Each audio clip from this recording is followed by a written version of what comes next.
I'd like to talk about the novel War and More. That story left me stunned. I remember thinking that I didn't want to read another book right away. I'd only be disappointed. Yeah, it was intense from start to finish. The story follows Karan, an arguably insane archivist living near Budapest. One day he comes across a mysterious manuscript in the archives and he decides that he must share its message with the world. Except that it gets even weirder after that. Okay, to be honest, weird is not even the correct word, maybe insane, so yeah, probably more insane than weird.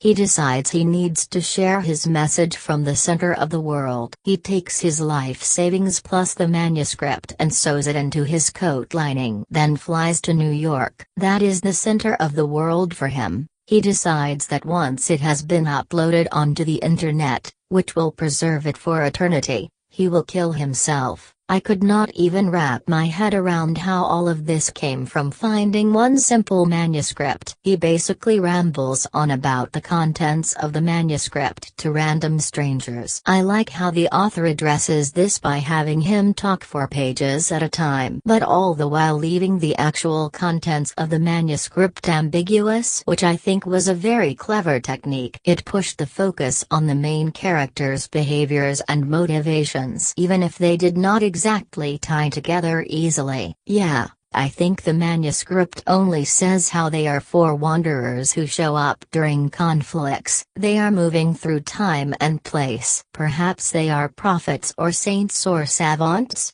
maybe.